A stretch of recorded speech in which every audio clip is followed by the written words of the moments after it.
going to talk about tomatoes today. We're going to go from saving seeds to these beautiful tomato plants.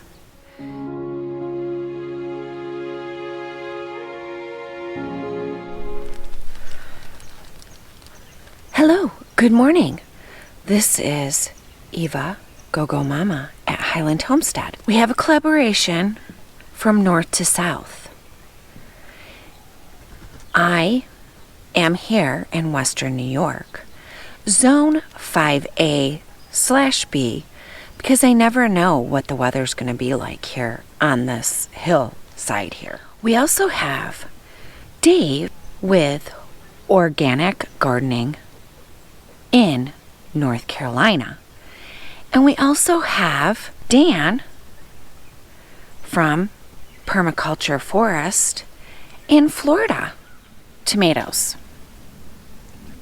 Up here, we have a lot of problems with blight on our tomato plants. These tomato plants, a lot of times here on the hill, it gets really rainy. We have a lot of storms, and people have problems with the blight. One thing that I do is I take and I cut off all the leaves on the bottom of the branches.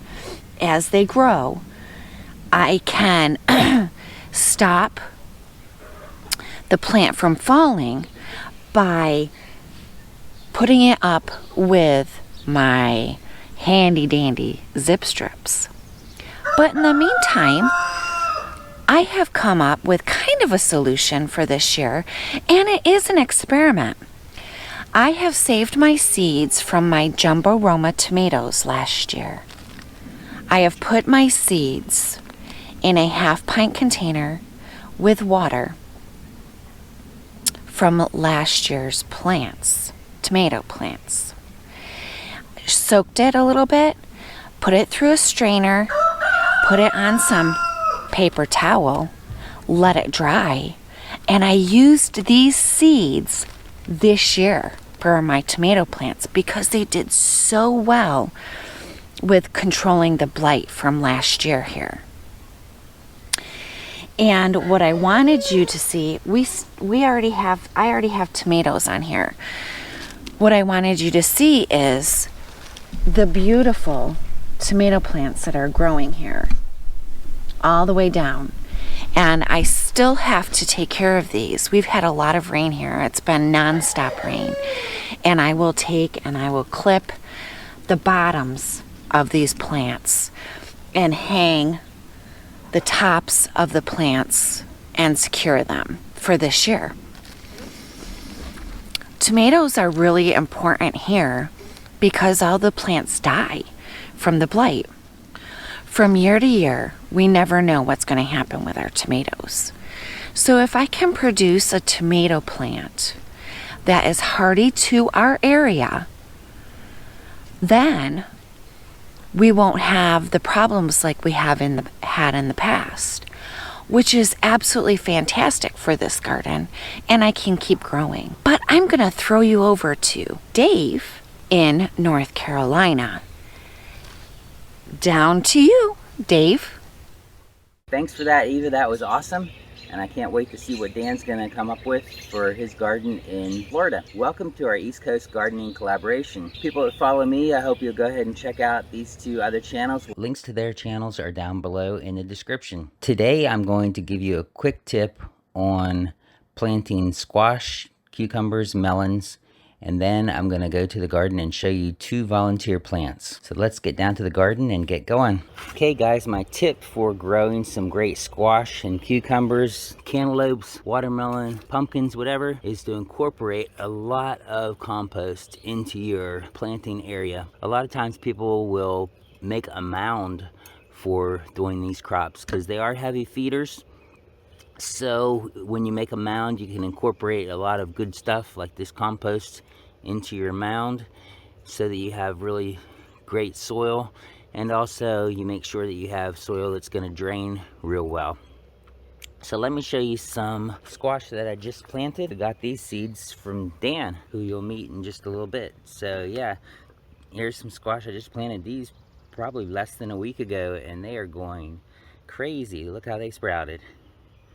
So I did incorporate a bunch of compost into this area, and then I also got the bedding from the bunny cage and put a lot of that bedding down in here. So I got some awesome soil underneath, and I got some good mulching cover with a lot of nutrition in there too. So every time it rains, every time this gets watered, it's gonna put more nutrition down in here. They're looking super, super healthy. So I'm looking forward to see what those squash turn into. All right, so let's look at 2 volunteers in my garden. It's amazing how volunteers are sometimes the most healthy and the most vigorous plants. Oh, there's a volunteer here too, but I wasn't gonna show that one. I plant tromboncino squash, but this year I have one right here. This vine is actually where I planted my cucumbers, and the cucumbers are doing well, but this tromboncino vine came out, and I said, I don't think that's a cucumber, but I let it grow. So look at that tromboncino vine. That tromboncino squash was way up there, but it actually looks like it pulled this pecan tree branch down, and the vine is still going way up there. You can see it way up there in the pecan tree. It's just going crazy. So it's also going over this way, and it's got some baby tromboncino on it there too. The baby tromboncino there. Okay, so here's my other volunteer plant that I wanted to show you guys. This is a pumpkin plant, and it's starting way over there, and it's going up that way, coming back here, going up this way, past my blueberry bush, and it's out in the yard. And I don't grow pumpkins because I've got a small garden and I really don't have room for it. So these seeds must have been in the compost pile, probably the same as my tromboncino were in the compost pile, and they didn't compost and get killed, so here they are. So take a peek under here. Look at that. Got a beautiful little pumpkin going. So I'm gonna go ahead and let it go, even though I don't have room, but it is over here on the far side of the garden, so I'm gonna go ahead and let it go. Okay, we're gonna hand off to Dan and see what he's got going on in July in Florida. Thanks for watching, guys, and make sure that you check out these other 2 channels in the links in the description so that you can get to know these gardeners on the East Coast as well. See you again real soon. Hey YouTube family, what's going on? Alright, in this video it's East Coast collaboration with Organic Garden in North Carolina and Highland Homestead. You know, we all are on the East Coast, and we are doing this collaboration just to show you guys the different, you know, what grows different in different zone this time of the year, the month of July. So in this video I'm going to be showing you guys a perennial leafy green that we could actually grow here. There's not much leafy greens we could grow in the south, which is Florida. I'm in zone 9B, you know, because of the heat. And you know, a lot of, you know, leafy greens, and the northern type leafy greens definitely can grow here this time of the year. It's going to bolt, it's going to get infested with a lot of bugs and all, you know, all other, you know, stuff that comes with the summer. So, but in this video I'm going to be showing you a perennial leafy green that could grow right through the year. It could grow as an indoor plant, and it could actually grow outdoor. All right, and that leafy green is longevity spinach. You know, so let me show you guys what longevity spinach looks like. All right guys, so this is longevity spinach. As you see there, just have it growing on the ground. It makes a perfect ground cover, pack of nutrients. You know, you could just pop a leaf off like this, yeah, and just eat it right away. Extremely good. You could juice it as well. Let me just give you a quick rundown on longevity spinach. Longevity spinach is a perennial leafy green. The spinach, is originated in South Asia, Africa, and they've been using growing leafy greens like this for centuries.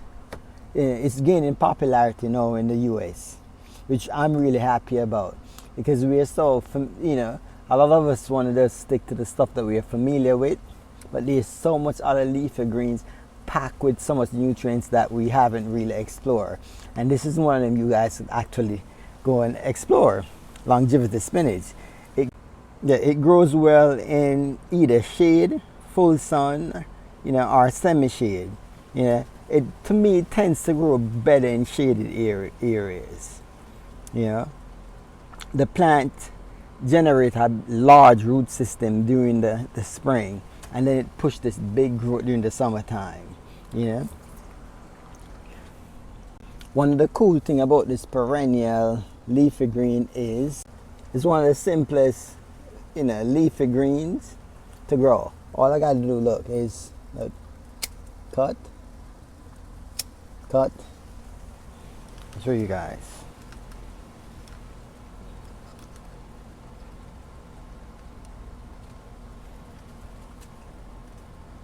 This is it. And I could just come over. Let's find a container here and just stick it in the container. That's it. And it's gonna grow. The thing is to keep it moist for a few days, and that's how simple longevity spinach is actually gonna grow. Yep. Guys, I use this spinach. I juice the spinach on a regular. In the mornings, I come at this cut a piece, drop in my juicer, and it gives the like an apple. If you juice like apple, cucumber, and some of the longevity spinach, it gives it such a amazing flavor. All right, so I hope you all found this information useful. You could also, let me mention this again, you could grow this indoor. So if you live in upstate, if you're living in a colder temperature, you could get a cut-in and you could just grow this as an indoor plant and have food indoor.